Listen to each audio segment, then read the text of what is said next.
Hi, welcome to Watcher DM. I'm Gabriel, and today I'm going to do a flip through and review of the Chaos Crier, issue 1 from March 2025. This is a periodical zine for Black Sword Hack and other sword and sorcery adventure games from the Merry Mushmen. And I recently used this to run one of the adventures in this book for my friends using the Black Sword Hack. So that's what we did. I'm going to walk through it kind of page by page because that's what I do here is flip through reviews. And I only review stuff that I have used at the table. But obviously it'd be very difficult to use everything in this book at the table in one shot. So yeah, I'm just going to show you everything in here and hope you enjoy it. It's really kind of a beautiful piece. It's very enjoyable. And one of my favorite artists is featured pretty prominently in this book. So we'll get to that. Before we do, I'd like to ask you to like this video if you like these videos. Hit the subscribe button if you want to see more. And hit the bell icon if you want to be notified when they come out. Every Tuesday is when the flip through reviews come out. And every Sunday is when I release my tutorials for randomizers. I'll be going into the Tome of World Building soon, so it should be exciting. Also, if you want to get early access to these videos, you can go to patreon.com/watcherdm to get early access and exclusive access to a bunch of things that we've made. And yeah, let's dig in. So Chaos Crier, Amazing Adventures, Creepy Tales, and more. Includes 5 alternative backgrounds, 8 epic adventures, 20 plus new monsters, 3 new factions, and that's not all. Introducing the Dream Realms, the Chtonian Empire, and the Sunken Moon. There's a great little comic strip on the back here where this warrior overfeeds their blood sword. He gets sick from drinking too much blood. It's pretty cool. Good fun ideas there. We get a nice introduction by Alexandre Kobayashi. And we get some alternative backgrounds right out the gate. So in the core book for Black Sword Hack, the 3 backgrounds are Barbarian, Civilized, and Decadent. And in this one, we get Primitive Origins, Nomadic Origin, the Otherworldly Origin, the Feudal Origin, a Fairy Origin. So 5 new origins. Now, origins, by and large, are like, they have like a table, a D20 table for you were born in, like your character was born, ... So that can be a fun little kind of character creation prompt. And then I think actually all origins come with their own table of backgrounds. Usually one of those is unique. So in the case of the feudal background, the knighthood background is unique. You can only have one unique background, is how I understand it to work. But yeah, some pretty cool things. There's also weapons here for the different origins that you can roll on, which is great because, yeah, that's how you get your starting weapons in Black Sword Hack, is you roll on a D9 table for your background. So you roll a D10. If you roll a 0, I think it's you normally get no weapon. I guess in this case you get an exotic weapon, which is interesting. And then we get right into an adventure. So this is Bloody Roots by Kobayashi with art by Rackham Leroux. Actually really like the way that this is set up. I've not run this, so I can't speak to its efficacy at the table. So far what I've noticed is that most of these do require a bit of prep, like not a ton, but I would read through it pretty solidly and kind of come in with a game plan of how you're going to at least represent the NPCs, because the NPCs tend to be pretty interesting in these places. That said, I think the descriptions in these is obviously very punchy. It's very terse, so it is pretty table ready. Another thing I'll call out in this book, as with the Black Sword hack, and I think pretty much all Merry Mushmen books, they definitely lean into artificial distressing as a design aesthetic. And while that is, it's an aesthetic, it works. I think obviously they're very popular, and it has a look and feel that I think people really love. It also, the cost is that readability suffers. So if you have any kind of eyesight issues or contrast issues, you may be having a hard time picking out words from this kind of splatter effect over here. This kind of stuff, it's art. What are you going to do?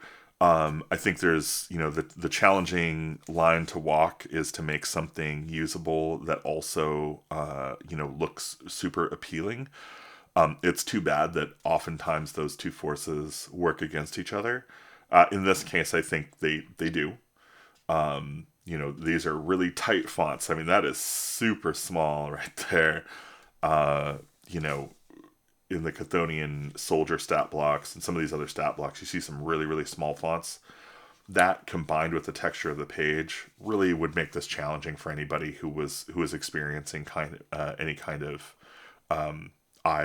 vision disability or vision issues. So just a note, if you're going to make stuff like this, consider that when you're making stuff, right? Like, obviously I think this is, it's well done. It's good. But I would have probably dodged that decision. This, the Chtonian Empire section is, it's kind of like, it's like a faction, I guess, would be how I would kind of characterize it. And it's really just like a page. So I love that. I love that this is the kind of setup where it's like, oh yeah, you want a whole faction? Here's a page. It's all the stat blocks, a couple of cool tables. And this is pretty similar to how it treats the some of the other, like, not factions, but I guess interesting locations or like faction-like entities in the core book. So yeah, it's pretty cool. More monsters. So you get some great monsters in here. I'm not going to go through each of these. I'll kind of call out the ones that I used or that are used in the adventures later on that I ran. I do plan on running more of these adventures from here. But we did interact with the Druze, which have a really cool mesmerizing aquatic ballet, which creates a wisdom save and dazes someone if they fail it. That was really cool. I think that was an interesting encounter. Fortunately for the party member who got mesmerized and grabbed, they were already able to breathe underwater due to a previous enchantment. So the trap didn't really work for them, but it did feel super deadly. Like, the party was like, oh no, if they got one of our other ones, it would have been, curtains. The spiked tail was a really fun thing, and the party never figured out what the vulnerability was, nor did they really have to use it. But I think they did end up using the Druze as a trap against another monster that they kind of led through that area. So it was cool. The red crows are interesting. They kind of represent a swarm. And so interacting with swarms is really interesting. There's a spell effect called, I think it's like Psychic Scream or something. And my party used that to basically kill all the red crows in one shot because it says it kills animals and children. So I was like, okay, well, that's, the crows are dead. So that was rapidly resolved, which was okay. That's fine. The Volgrain are mentioned in the adventure that I ran, as are the Cosmic Wind Spirits. So Cosmic Wind Spirits are used or were used in the adventure to transport the party. And we'll get to that, but they can also be Demon of the Starry Voids. Like, it kind of asks questions about what they are. But I really had a fun time kind of expressing what these were in prose at the table. I think it landed really well. My party seemed to react to it like, wow, cool. Like, I kind of described it as like an electron storm of superpositions that they were being dragged through, and they really vibed with that. Evakius Retreat is an alchemy adventure, so kind of alchemy themed adventure. I did not run this adventure. I've read it. And yeah, it's good. It's dense, which, I like. It's pretty short, like three. Most of these are good for 3 pages. Is kind of what you get, which is great. Evakius, that's his name. But yeah, I really really love this kind of cutaway map design here. Although I think in this case it does create the problem where like you are taking up a good 50% of the page to use maybe half of that for the map art, which there's the cost. That's the trade-off to anything, but I think it's well done regardless. I do like how this works in terms of like at the end they tend to put kind of the resolution, or like what you can kind of do to resolve the adventure. And in this case, yeah, you can get a pact from Old Botus, which is I think the demon down here. And it's great. Like, yeah, having an incorporeal demon pact as part of your shit is great. Otherworldly entity. So this is some art by Evlyn Moreau. Again, favorite, one of my favorite artists. Tor Nielsen did the writing. And this is a fun, the Star Seer, or the Stars Seer. Which is, yeah, I think it's interesting. I did not put this in the adventure. It certainly could have, I think. And in fact, it's interesting. So I'll talk about it when we get to the other, when I get to the adventure I ran. But this whole thing has some themes that really would be very, very cool to explore more of. The Dominion of Might is another faction. So this is another law-aligned polity for your dying world or the next one. So it gives you some NPCs, kind of some core faction ideas, plots and hooks, and then events in the Dominions. You get some controlled territory stuff. These are forces in the Dominion, so these are the enemy stat blocks for that. And yeah, I love that they represent forces of law and chaos both as being powerful and dangerous. Like, good and evil is not super relevant within the Dying Earth kind of conception of the world. But this law and chaos dynamic is, and everybody wants to be powerful. And the more powerful one is, the more imbalanced the world is. And that's the thing to fear. And I love that. I think that works really, really well for my style of role-playing. So I really enjoy it. Follow the Code is a article, I think, by Lars. I'm not going to be able to pronounce your last name, sir. Lars. And yeah, I think this. This is just this is a kind of dissertation on codes of ethics, kind of, or like protocols, or any kind of it's a system for doing like codes or doctrines, which I think is great. That's honestly a pretty portable system. I could see using this for lots of different games. So very cool article to have. Rules for going into the dream realms. Austin, if you're watching, turn away. I plan on doing this to you. But yeah, this is just cool stuff. Like, what's a dream realm? Entering dream realms, dream selves, lingering magicus, dream dying, like dream realm features, a little D12 table. Really, really cool stuff. Okay. So this is the adventure that I ran. It's the Star Envoy. It's by Nobboc. I think Eric. But yeah, it goes by Nobboc. And this adventure really captured me right away. I was like, I really wanted to do a hex crawl. I think hex crawls treat the Dying Earth genre very well. As they really give you kind of room to breathe and kind of explore the world outside the confines of a single location. You can kind of see many locations and see how the world kind of rubs up against itself. I think it was super interesting. So the setup here is Yeah, it's quick, it's easy, it gets the party going. I started my party just outside the Forbidden City to, they had followed a star in the sky, or not really a star in the sky, it was a light on the horizon. They had followed here. For reasons unknown, they kind of were just like, well, that looks bad. And so, I think one of them was a barbarian chieftain, and his tribe was like, well, go figure it out, buddy. And he was like, oh, I guess. So, we had such a great time coming up with the characters and kind of stitching them together in this game. Of course, I was playing with like such an amazing cast of players. Austin and I often will kind of just talk about how blessed we are to have just such an amazing group of players, and DMs in our friend group. But so thanks, guys. I love you. If you're listening, you're great. Anyway, the objective of this adventure is the party needs to go and catch the Star Envoy, who was coming down to meet with the Council of Nine.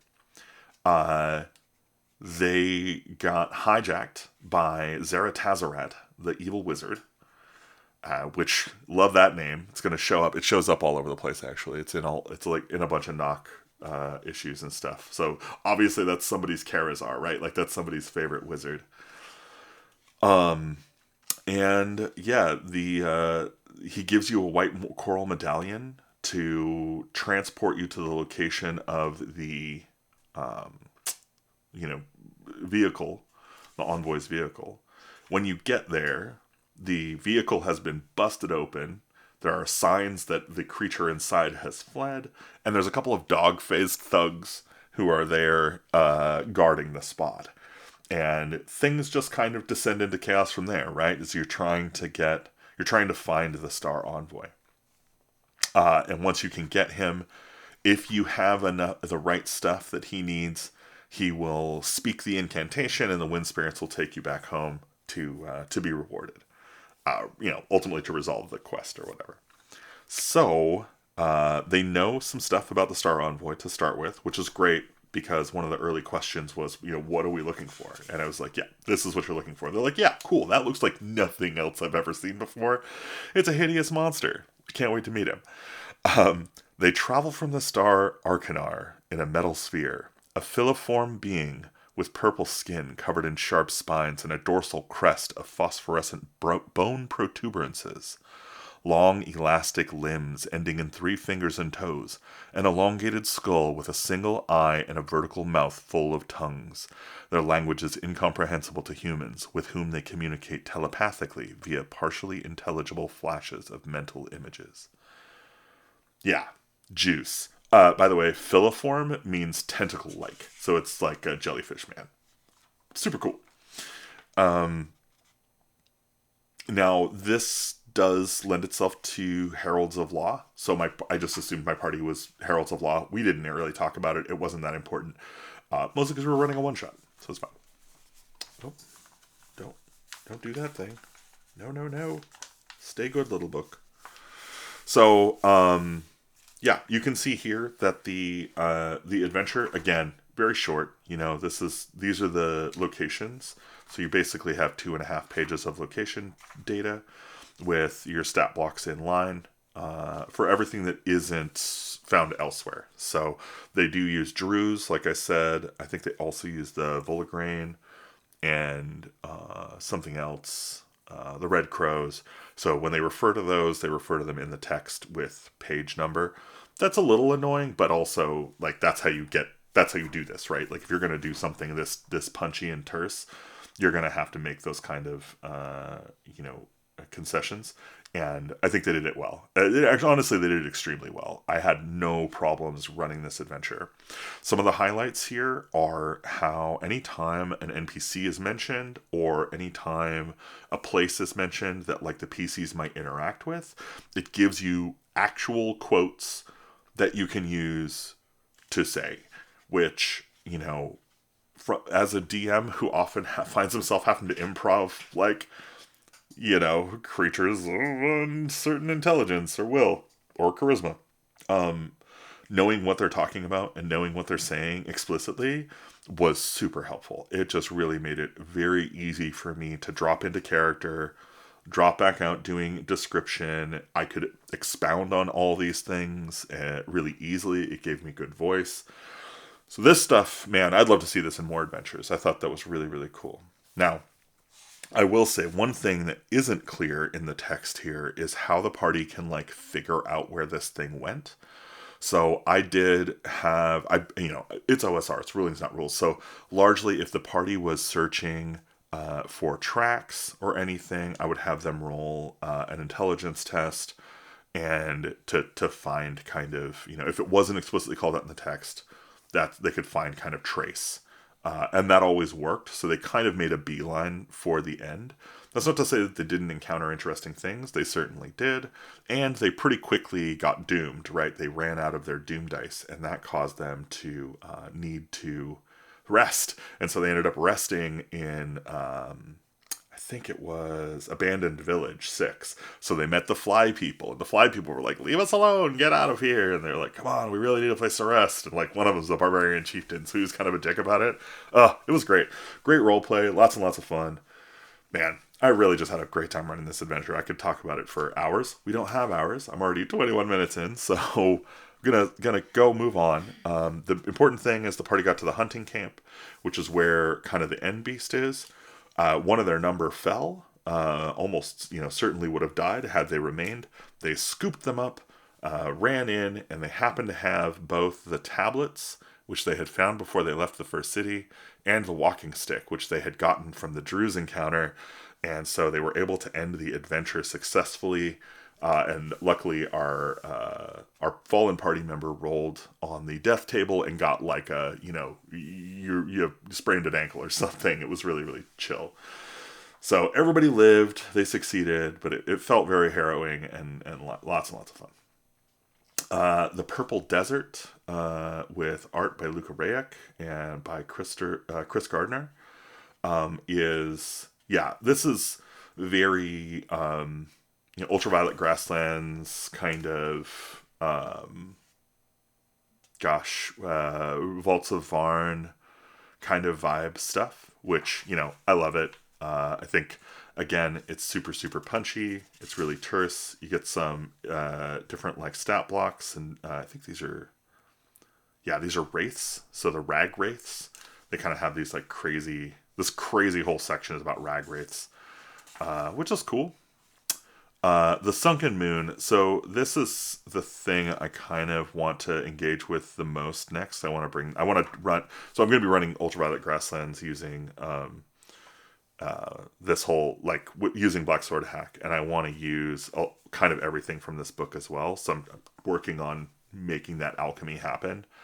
But this is a faction that is aligned with Cosmic Balance. So this is a balance faction, which is cool. This is really interesting. This is something they kind of say is hidden in the game.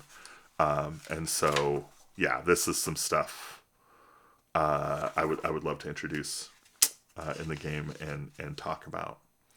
Evlyn Moreau, I think, made all of this. Like, this is all her work here. I think it's beautiful. It's got a certain poetry to it. It's saying things. I think it's awesome. So the faction leader Mavara is here described. And then we get Sunken Moon in the city. So you get some characters here. Moonlight over Nijmauwrgen, which is it's a mouthful to say. But you get an adventure. Like, this is a whole kind of thing, It's like, it's all the bits. You get kind of a whole campaign, if you will, from Evlyn, which, I would buy 10 of those. Give me more. The Call of the Nautiloid, another adventure from Evlyn Moreau, about crawling through a nautiloid, like a gargantuan nautiloid monster's carcass, the Psychic Crawl. And then we get some rules here on page 51 by Luna for carousing. And on page 52, we go into another adventure, The Sleeper in the Babbling Citadel. This is by Eric Nieudan. And yeah, this is in the Dream Realms, so this kind of ties into the Dream Realms rules earlier, and again with some cool. I love seeing stuff like this where it's like, oh yeah, that's a hand drawn map on like bullet paper. It's the same hat, bro. It's so stoked to see that kind of stuff in an adventure. And then another adventure, Deep in the Salt Mine by Nobboc. You've been captured by Gorgos the Slave Maker. So yeah, slave mines, salt mine slaves. And it goes all the way to the end of the back cover here. A punitive expedition back to the mine. New allies and companions. So yeah, it's kind of I don't know if I'd call it a funnel, but it's like an escape the dungeon kind of setup, which, yeah, I love that. You can't beat that. So yeah, that is the book, The Chaos Crier, issue 1 from March 2025. I'll be picking up the next one, so keep them coming, Merry Mushman. Thanks for all the awesome stuff, and thank you so much for watching. I'll see you in the next one. Thanks for playing.